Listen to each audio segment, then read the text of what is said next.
විශේෂයෙන්ම අපි දන්නවා මේ වන විට රට පුරා සියලු ජන කණ්ඩායම් වල විරෝධයක් මේ ආණ්ඩුවට එල්ල වෙමින් තිබෙනවා. ගොවි ජනතාව තමන්ගේ ප්‍රශ්න පිළිබඳ විරෝධය ඉදිරිපත් කරමින් තිබෙනවා. දීවර ජනතාව තමන්ගේ ප්‍රශ්නයන් පිළිබඳ විරෝධයන් එල්ල කරමින් තිබෙනවා.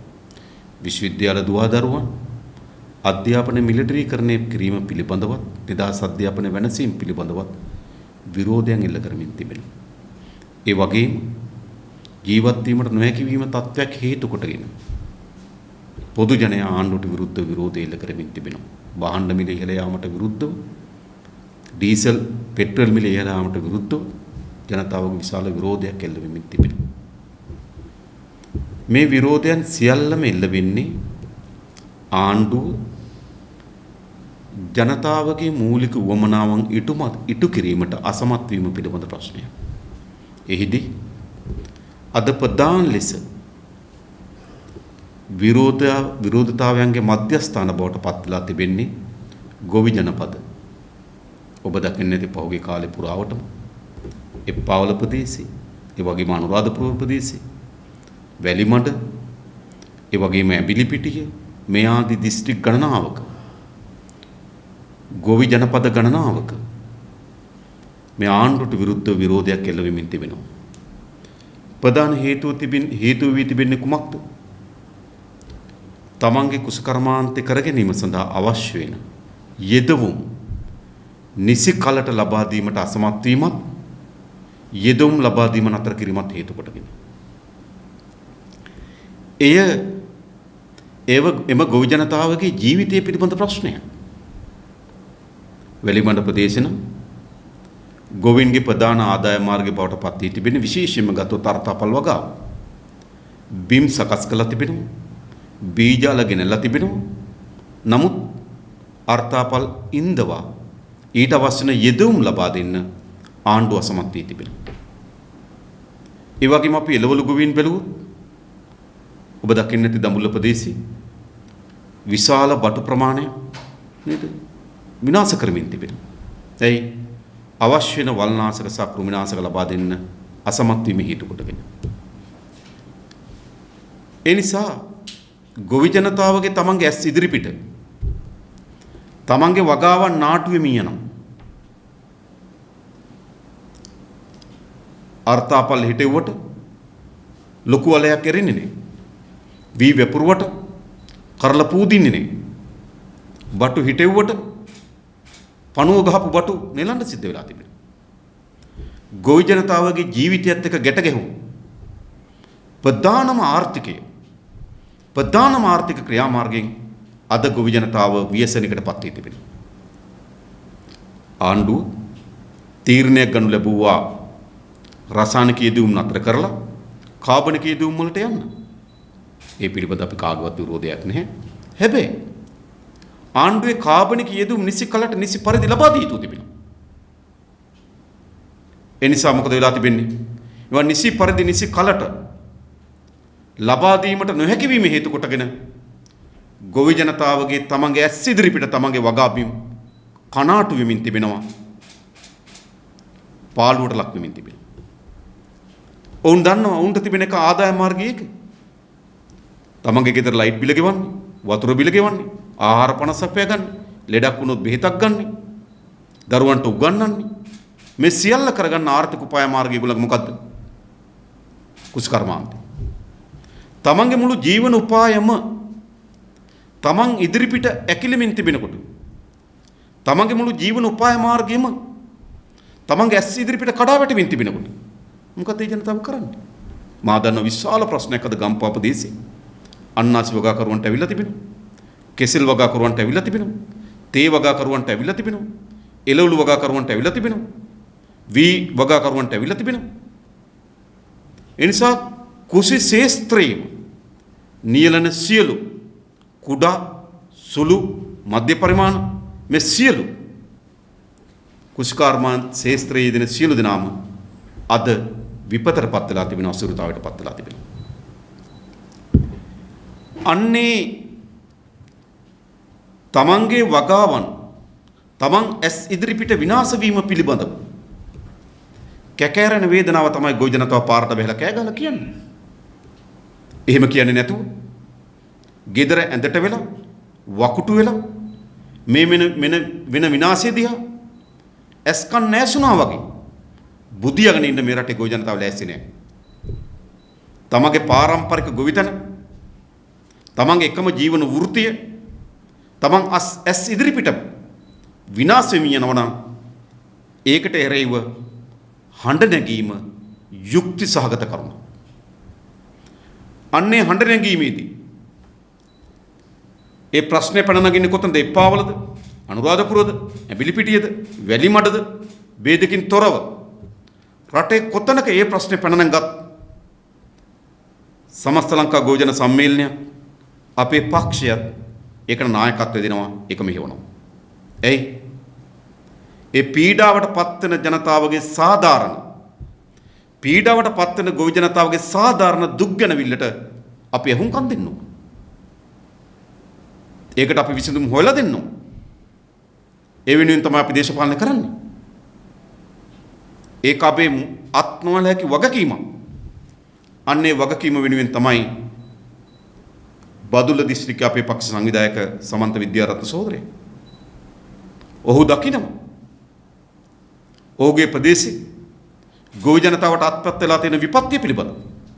ඔහුගේ ප්‍රදේශේ වගා වීම වලට අත්පත් වී තිබෙන ඉරණම පිළිබඳව ඔහු දකිනවා. ඔහු ඒකට මැදිහත් වීම වැරදිද? ඒ වගේම සමස්ත ලංකා ගොවි ජන සම්මේලනයේ ගොවි ජනතාවගේ අයිතිවාසිකම් වෙනුවෙන් පිහිටවා තිබෙනවා. ඒ වෙනුවෙන්ම වැඩ කටයුතු කරන ගොවි ව්‍යාපාරක නායකත්වය දෙන අපේ නමල් කරුණා සහෝදරයා. ඔහු එම උද්ඝෝෂණයන් මෙහිවීම උද්ඝෝෂණයට මැදිහත් වීම වැරදි වෙන්නේ කොහොමද? ඒ වගේම පන්සලේ නායක හාමුදුරන් වහන්සේ උන්වහන්සේ දකිනවා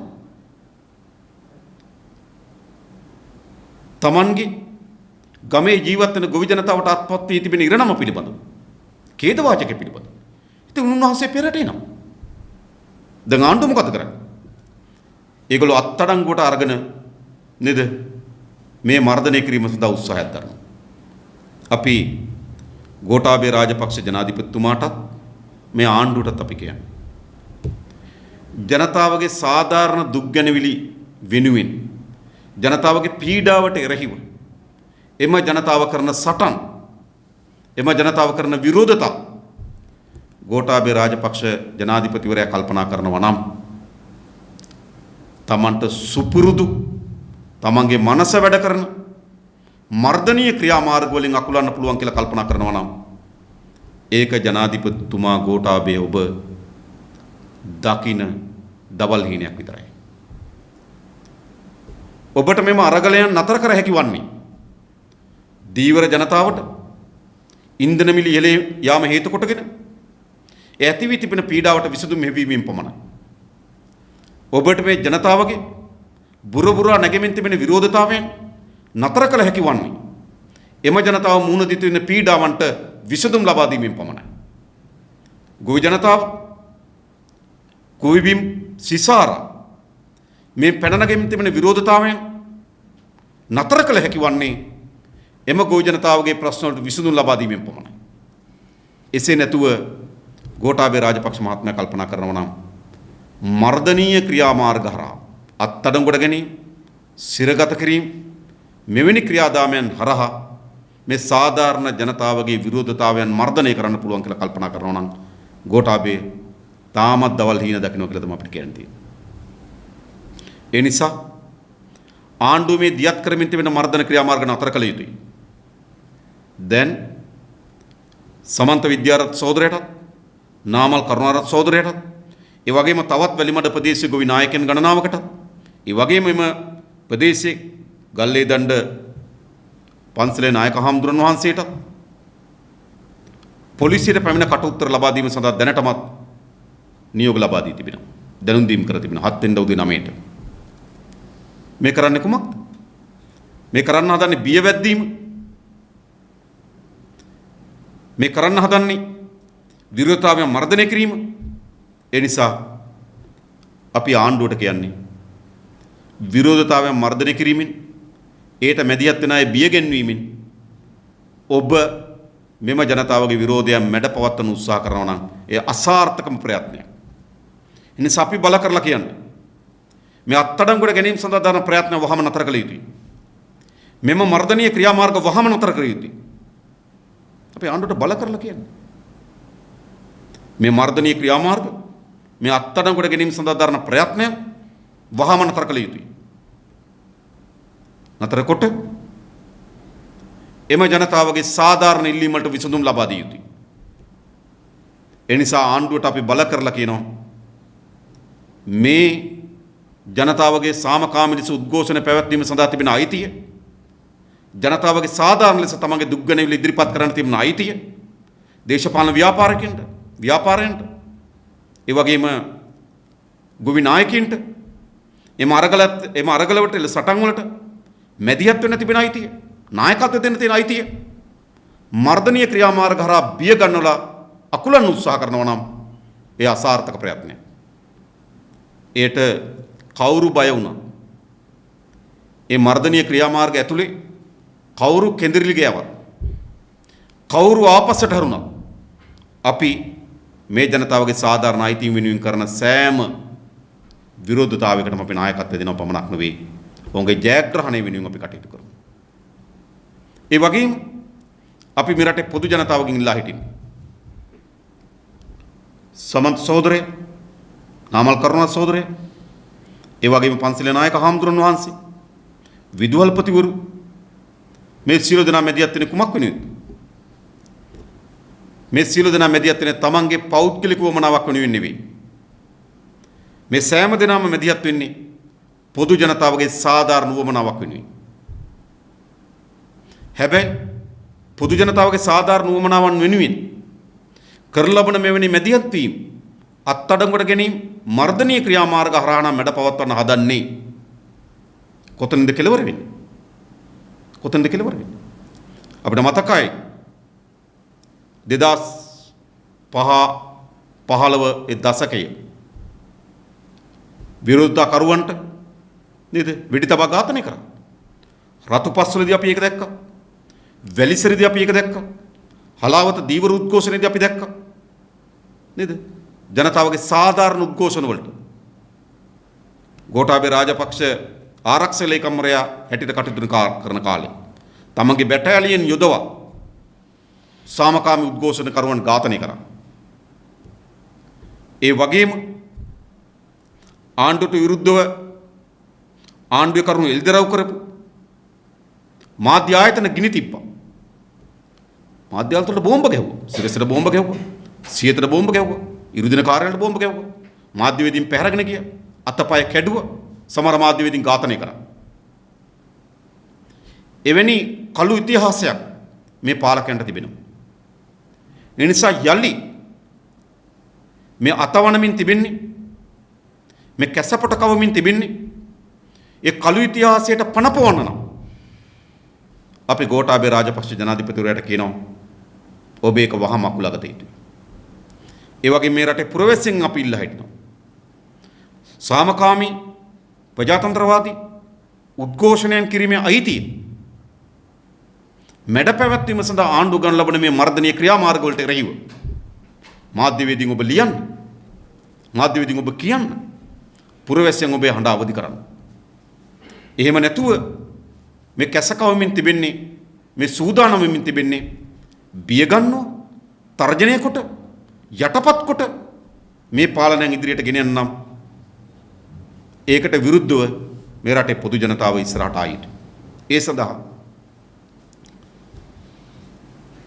මීටත් වඩා වැඩියෙන් ප්‍රජාතන්ත්‍රවාදය අකුලපු යුගයන් ඉදි දේශපාලන කරපු ව්‍යාපාරයක් අපි.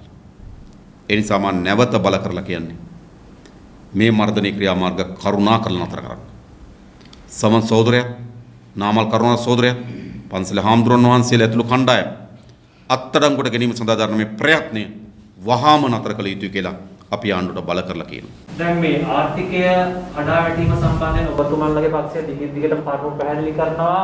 දැන් මේ මොහොත වෙනකොට බැසිල් රාජපක්ෂ මහත්මයා පාර්ලිමේන්තුවට එනවා, ඇවිල්ලා මේ ණය ප්‍රශ්න විසඳනවා.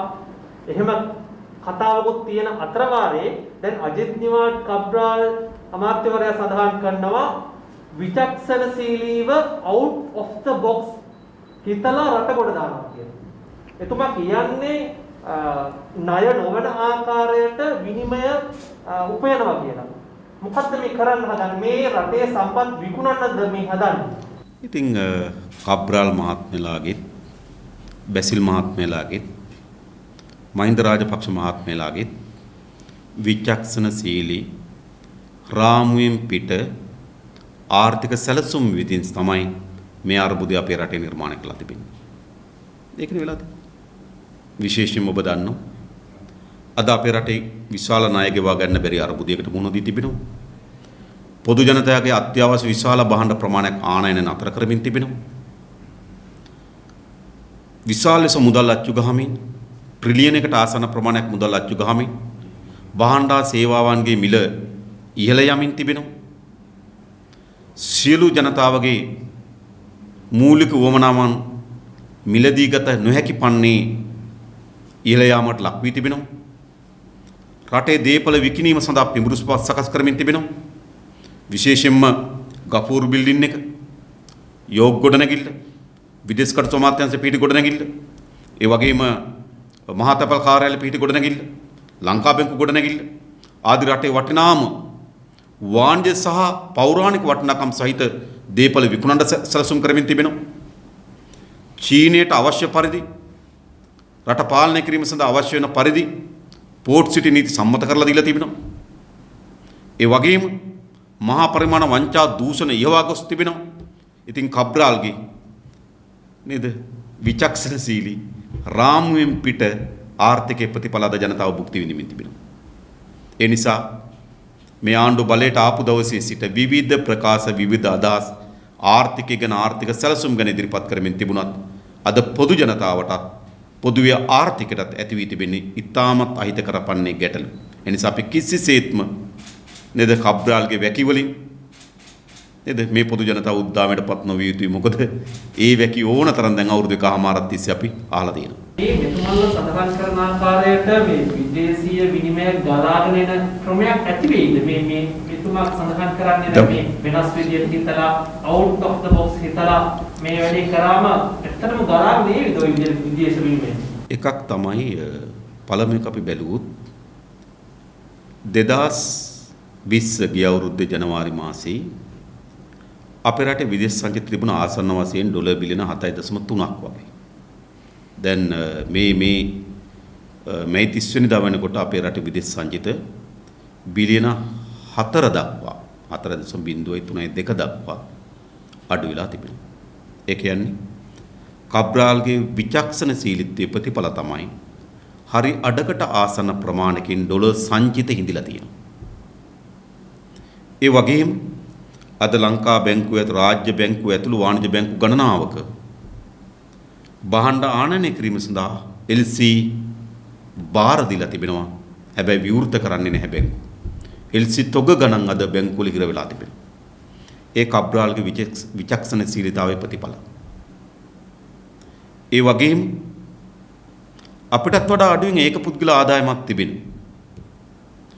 බංග්ලාදේශයේ නේද ඩොලර් මිලියන 200ක ණයක් ගන්න සිද්ධ වෙලා තිබෙනවා. ඒ කබ්‍රාල්ගේ විචක්ෂණශීලී ප්‍රතිඵල. ඒ වගේම දැන්ට සාකච්ඡා වෙමින් තිබෙනවා දුරකථන ටීවී යන්ත්‍ර ඇතුළු නේද ආනයන සීමා කිරීම සඳහා ආණ්ඩුව සැලසුම් කරන බව මාධ්‍ය වාර්තා කරලා තිබෙනවා. ඒ විචක්ෂණශීලී ප්‍රතිඵල. ඒ වගේම වාහන අමතර කොටස් වාහනවල අමතර කොටස් සුවඳ විලුන් ආදී සියල්ල ආනයන අතර කොට තිබෙනවා විචක්ෂණශීලීත්වයේ ප්‍රතිඵල. ඒ නිසා කබ්‍රාල්ගේ විචක්ෂණශීලීත්වය මේ ආණ්ඩුවේ විචක්ෂණශීලීත්වය රටට ගෙනත් දීලා තිබෙන්නේ විනාශයක්. ඒ නිසා ඒ විනාශය වර්ධනය කරනව ඇරුණුකොට අලුත් දෙයක් ඇති වෙන්නේ නැහැ කියලා අපි හිතන්නේ. ඔබතුමා කතා කරා මේ පොහොර ප්‍රශ්නය සහ මේ විරෝධතාව එතකොට මේ අත්තරංගොට ගැනීම සම්බන්ධයෙන් ආණ්ඩුව පාර්ශවයෙන් කියන දෙයක් තමයි මේ විරෝධතා දිහා බැලුවට පේන්න තියෙන්නේ හැමතැනම ජනතා විමුක්ති පෙරමුණේ බෝඩ්. ජනතා විමුක්ති පෙරමුණේ පිරිස තමයි ඉන්නේ. මේ ජනතා විමුක්ති පෙරමුණේ අවශ්‍යතාවයට තමයි මේ විරෝධතා කරන්නේ. එහෙමයි ආණ්ඩුවේ පිරිස කියන්නේ. මා ජනාධිපතිවරයාට කියනවා දැන් ඔහු ගම සමග පිළිසඳර කරන්න කියලා. බොරලන්දට ගිහිල්ලා, එප්පාවලට ගිහිල්ලා, ඇඹිලි පිටියට ගිහිල්ලා, ගෝවි ජනපදවලට ගිහිල්ලා ගම සමග පිළිසඳර කරන්න. Taman තෝරා ගන්න ලද කණ්ඩායමක් ගෙනල්ලා කරන විකඩමකට වෙනුවට ඇත්තට ගෝවි ජනතාවගේ හඬට අහුම්කම් දෙන්න. ඇත්ත ගෝවි ජනතාවත් එක්ක පිළිසඳර කරන්න. එතකොට ජනාධිපතිවරයාට තේරුම් ගන්න පුළුවන් වෙවි මෙතන තිබෙන ප්‍රශ්නේ. ඒ වගේම ඔව් අපි පක්ෂයක් හැටියට මේ ගොවි ජනතාව පත් වී තිබෙන අසිරුතාවයන් පිළිබඳව අපේ පැත්තෙන් අපි නායකත්වය දෙනවා. විසඳීම සඳහා අපි බල කරනවා. එයි දේශපාලන ව්‍යාපාරයක් හැටියට අපිට වගකීමක් තිබෙනවා. එම ජනතාව පීඩාවට පත් වෙනකොට ඒකට මැදිහත් වෙන්න. ඉතින් ඔවුන් පෝස්ට් එකක් අඳලා දෙනකොට අපි අඳලා දෙනවා. මොකද වැරද්ද? ඔව් පෝස්ට් එකක් ගහලා දෙන්න කිව්වොත් අපි ගහලා දෙනවා. මොකද වැරද්ද? ගොවි ජනතාවත් එක්ක එකට අපි උද්ඝෝෂණය කරනවා. මොකද වැරද්ද? ඒ නිසා ජනතාව පීඩාවට පත් වෙනකොට ඒ ජනතාවගේ පීඩාවට එරෙහිව ඒ ජනතාවත් එක්ක වැඩ කරන එක තමයි ජනතා විමුක්ති පෙරමුණ. හරිද? හැබැයි මේ අපේ පක්ෂ සමාජිකයන් පමණක් පත් වී තිබෙන ව්‍යසනයක් නෙවෙයි. රටේ පොදු ගොවි ජනතාවන් පත් වී තිබෙන ව්‍යසනයක්. ඒ නිසා මේ ගොවි ජනතාවගේ විරෝධය තමයි මේ පෙන්눔 කරමින් තිබෙන්නේ. ඒ නිසා ආණ්ඩුව උත්සාහ කරාට ඒක පක්ෂයකට කණ්ඩායමකට ලේබල් ගහලා මේක දිහා බලන්න. සැබවින්ම ගත්තොත් මේක අපේ රටේ පොදු ජනතාව අද මුහුණ දී තිබෙන ප්‍රධානම ගැටලුව බවට පත් වී තිබෙනවා. දැන් ඔවුන් එළගෙන තවත් චෝදනාවක් තමයි ඔබතුමාන්ලා පෙනී ඉන්නේ හොරගෙන්වන බහුජාතික සමාගම් වෙනුවෙන් කියනවා. ඒක ඇත්තද? ලාභම මොකද්ද? ප්‍රතිඋත්තර සැපීම. හරි සරල බව නිකම් විකාර කතා.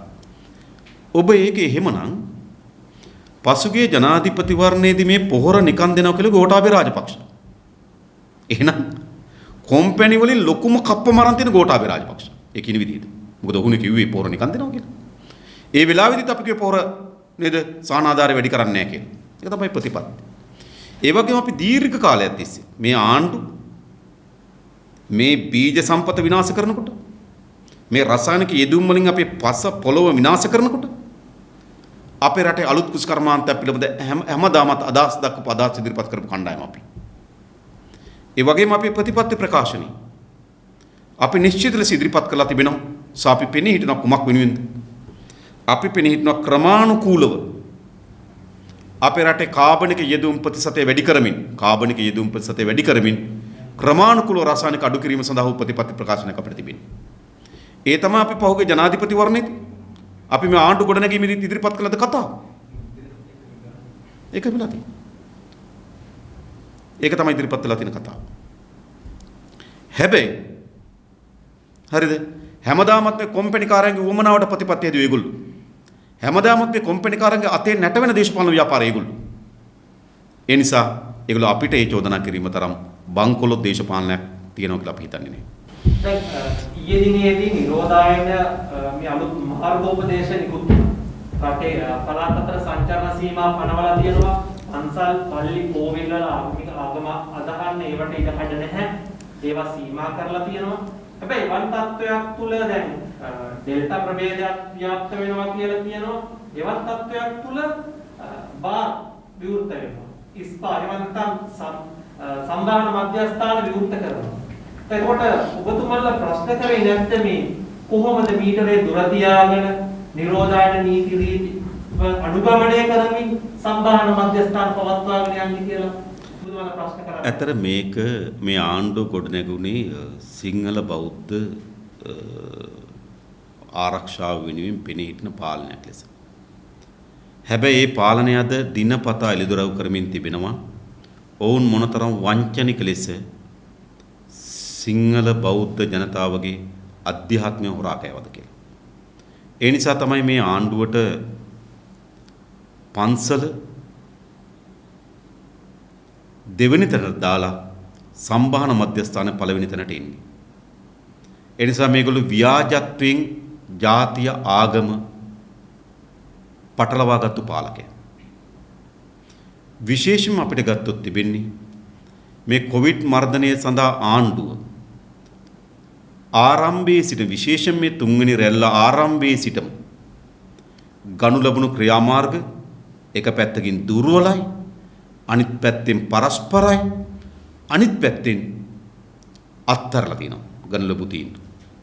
ඒ නිසා ඒකේ ප්‍රතිඵලය තමයි මේ වන්විට ලෝකයේ කොතනක හෝ තැනක අලුත් ප්‍රභේදයක් හම්බ වෙනවා නම් සතියක් දෙකක් යන්න කලින් ඒ ප්‍රභේදය ශ්‍රී ලංකාවේ මුණ ගැහෙනවා. ඒ නිසා සැබවින්ම ආණ්ඩුව අද කොවිඩ් මර්ධන ක්‍රියාවලිය අත්හැරලා නේද වෙන වෙන දේවල් ගැන කල්පනා කරන බව තමයි පෙන්වුම් කරමින් තිබෙන්නේ.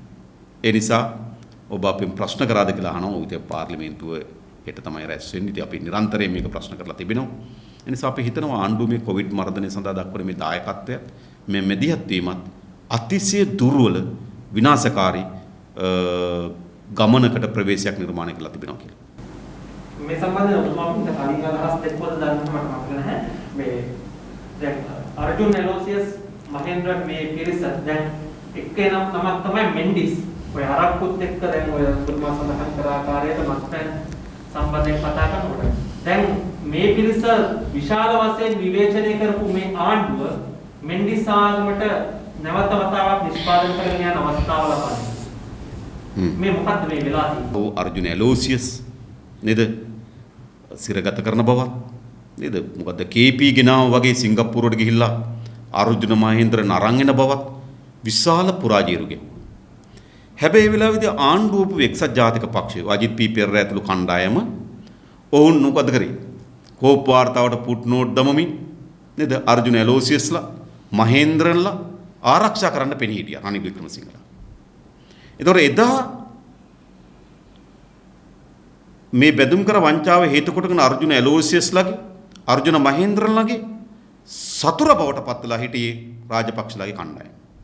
මිතුරන් බවට පත්වලා හිටියේ නේද? රනිල් වික්‍රමසිංහලා අජිත් පී පෙරේරා. අද මොකද වෙලා තියෙන්නේ? මහාගඩ දැන් මේගොල්ලෝ කියනවා අර්ජුන එලෝසියස් ගන්න නැද්ද කියලා. අනිත් කට්ටිය කියනවා. හරිද? ඊට මම දැක්කා ඒගොල්ලෝ ප්‍රෙස් කොන්ෆරන්ස් තියලා කෝ අර්ජුන මහේන්ද්‍රන් ගෙනාවද කෝ අර්ජුන එලෝසියස් ගෙනාවද කියලා ඔවුන් ප්‍රශ්න කරනවා. එදා ඔවුන්ගේ මිතුරන් අද අර්ජුන එලෝසියස්ලාගේ අර්ජුන මහේන්ද්‍රන්ගේ සතුරන් රාජපක්ෂලා අද ඔවුන්ගේ මිතුරන් බවට පත් වෙලා තිබෙනවා. ඒ නිසා තමයි විශාල බදු ගෙවීම් පැහැරලා තියෙන සුරාබත් දෙපාර්තමේන්තුවෙන් සීල් තබන ලද අරක්කු ව්‍යාපාරයට නේද බදු වලට සහන කාලයක් ලබා දීලා. මේ බැඳුම් කරේ හොරකම නෙවෙයි.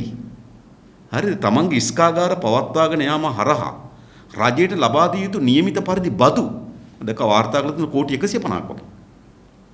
කෝටි 150කට ආසන්න බද්දක් පැහැර හැරලා සීල් තීපු මෙන්ඩිස් සමාගමට අර්ජුන එලෝසියස්ලට දැන් මොකද කරන්නේ මේ ආණ්ඩුව? බදු සහන ලබා දෙමින් මේක විවෘත කරන්න හදනවා. ඒ නිසා හැම වෙලාවම මේගොල්ලෝ දූෂිතයන්ගේ මිතුරු දූෂිතයන්ගේ ආරක්ෂකයෝ. ඒ නිසා රාජපක්ෂ ආණ්ඩුව දැන් මේ එලෝසියස්ලට මේ ලබා දෙන සහනාරාත් අර්ජුන මහේන්ද්‍රලා ආරක්ෂා කිරීම හරහා පෙන්눔 කරන්නේ ඔවුන් දූෂිතයන්ගේ මිතුරු ඔවුන් දූෂිතයන්ගේ එකම කවේ ඉන්න කණ්ඩායම් බව තමයි මේ පෙන්눔 කරමින් තිබෙන්නේ. දැන් අවසාන ප්‍රශ්නය විශ්වාසභංග යෝජනා විවාදයට ගැටෙනවා. ගම්මන් කියලා මහත්තයා ගෙදර යන්න වේවිද? අපිට නම් එයා ගෙදර ගියත් එකයි ඇතුලේ හිටියත් එකයි. මොකද අපේ රට ඕන මේ ගම්මන් පිළිල වල තව පිළ කෙනෙක් ඉන්න නෙවෙයි. ඒ පිළ මේ පිළ බදා ගන්න නෙවෙයි අද අපිට අවශ්‍ය වෙලා තිබෙන්නේ. මේ අනුගමනය කරමින් සමාජ ආර්ථික දේහයම පරිවර්තනය කරන්න. දශක ගණනාවක් තිස්සේ අපේ රට ගමන් කරමින් තිබුණ ආර්ථික, දේශපාලන, සමාජීය ගමන් දිශාව වැරදි. මේ වෙනස් කිරීම සඳහා තමයි අරගලයක් තිබෙන්නේ. ඒ අරගලයේදී ගම්මන් පිළ අයින් කරන එක ඒක සරල දේවල්. ඒ තරම් අපි බැරෑරුම් ලෙස සලකන්නේ නැහැ. ඒව නිකන් ඔය පාර්ලිමේන්තුවේ කරන කොමිටල් විතරයි ඕවා දෙන්නේ. ඔය සැබවින්ම ජනතාවගේ ප්‍රශ්න වලට විසඳුම් ඕව ඇතුළේ නැති බව තමයි අපි හිතන්නේ. බලමු අද තමයි පක්ෂ නායක රැස්වීම දින තීරණය කරේ. අපි තාමත් රැස්සිලා කියන්න මොකද කරන්න ඕන? අපි පාර්ශ්ව. මේ ජනතාවගේ පැත්තෙන් එන විරෝධතාවයන් වලට සහාය දෙනවා කියලා. දැන් තෙල් මිල වැඩි කිරීම වගේ ප්‍රශ්නයක් ගත්තාම ඒක ඔබතුමන්ලා එකඟයිද විරුද්ධයිද? ඔබ දකින්නේ නැති පහුගිය කාලෙම තෙල් මිලට එරෙහිව තෙල් මිල වැඩි කිරීමට විශාල උද්ඝෝෂණ ගණනාවක් අපි ගෙනිච්ච. හැබැයි තෙල් මිල වැඩිවීමට උදේ ගම්මන් පිළ අමාත්‍යවරයා විශේෂ අමාත්‍යවරයාට වගකීමක් තිබෙනවා. මේ තීන්දුවගත් ජීවන වියදම් කමිටුවේ ජනාධිපතිවරයාද අග්‍රාමාත්‍යවරයාද නාමල් රාජපක්ෂද ආණ්ඩුවම ඉන්නවා. ආණ්ඩුවට වගකීමක් තිබෙනවා. ඒ වගේම අපේ රට මෙවැනි අර්බුදයකට ගෙන ආපු මේ සමාජ ආර්ථික ප්‍රතිපත්තියට වගකීමක් තියෙනවා. ඒ නිසා අපේ විරෝධය තියෙන්නේ මුළු ක්‍රියාදාමයට. එහෙම නැතුව පිළේ ඉන්න මැස්සෙක්ට තඩි බාන එක නෙවෙයි අපේ ව්‍යායාමයේ. මැස්සත් වග කියන්න ඕන. ආණ්ඩුවත් වග කියන්න ඕන. ඒ වගේම ඒ ප්‍රතිපත්තියත් වග කියන්න. ඒ නිසා අපේ ස්ථාවර හරි පැහැදිලි.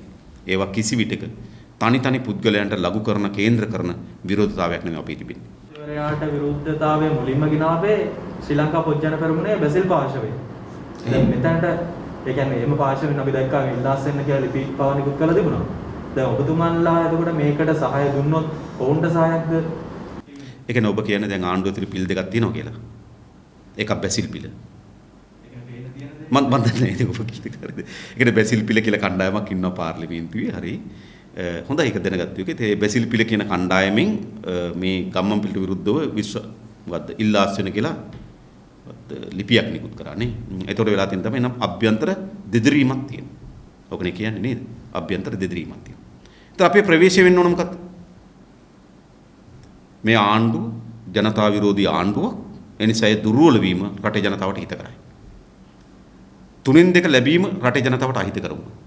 විශ්ව සම්මත කිරීම රටේ ජනතාවට අහිත කරමු. ඒ නිසා මේක ශක්තිමත් වීම ජනතාවට අහිත කරයි. ඒ අනුව තමයි පෝර්ට් සිටි 50 සම්මත වෙන්නේ. ඒ අනුව තමයි 20 වෙනි සංශෝධන සම්මත වෙන්නේ. ඒ නිසා මේ ආණ්ඩුව යම් ප්‍රමාණකින් හෝ දුර්වල වීම ජනතාවට හිත කරයි. එහෙනම් මොකද වෙන්නේ? ඒ දෙදරීම සමනය කිරීම දිශාවට නෙවෙයි අපි උත්තර හොයන්න ඕන. ඒ දෙදරීම වර්ධනය කිරීම දිශාවට. අපි ඉන්නේ දිශාවේ.